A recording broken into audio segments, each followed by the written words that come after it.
Hello friends, welcome to my channel Gujju Tadka. Friends, તમે મારી channel પર નવા છો તો પ્લીઝ મારી ચેનલ લાઇક, શેર અને હા, સબસ્ક્રાઈબ કરવાનું તો ભૂલતા જ નહીં. તો ફ્રેન્ડ્સ, સમર ચાલુ થઈ ગયો છે તો એના માટે હું ગુલકંદની રેસીપી લઈને આવી છું, જે બનાવવામાં એકદમ ઇઝી છે. તો ચલો આપણે તેને બનાવવાનું શરૂ કરીશું. આપણે ઇન્ગ્રેડિયન્ટ્સ વિશે જાણી લઈશું.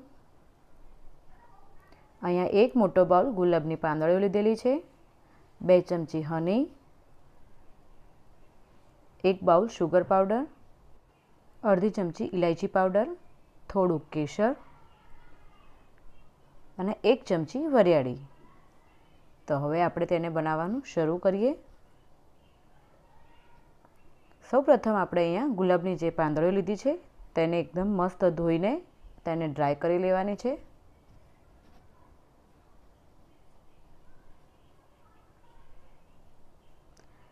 તો અહીંયા ડ્રાય થઈ ગઈ છે, તો હવે આપણે તેને એક બાઉલમાં ભરી લઈશું. ત્યારબાદ આપણે જે શુગર પાવડર લીધો છે તે શુગર પાવડરને આમાં એડ કરીશું અને બરાબર મિક્સ કરતા જઈશું.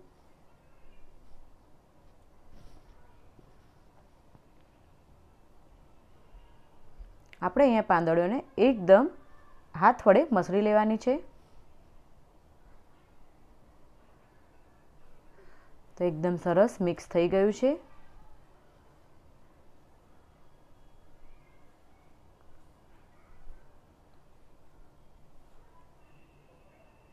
તો હવે આપણે ગેસ ચાલુ કરીશું અને તેમાં એક પેન લઈશું અને તેમાં જે મિશ્રણ બનીને રેડી થઈ ગયું છે તેને આપણે આમાં લઈ લઈશું.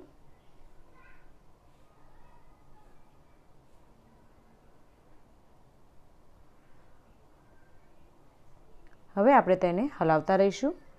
આ પ્રોસેસ આપણે મીડિયમ ફ્લેમ ઉપર જ કરવાની છે.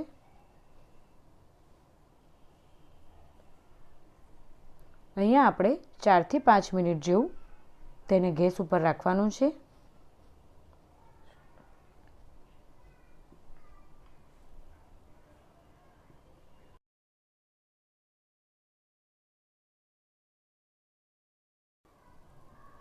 હવે આપણે આમાં ઇલાયચી, કેસર અને વરિયાળી એડ કરી દીધેલું છે, તો આપણે તેને બરાબર મિક્સ કરી લઈએ.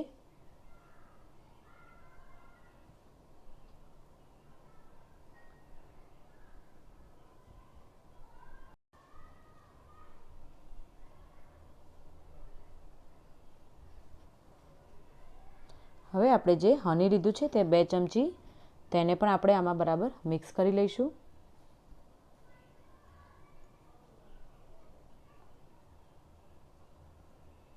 અને હવે આપણે એને 1 મિનિટ પછી ગેસને બંધ કરી દેવાનો છે.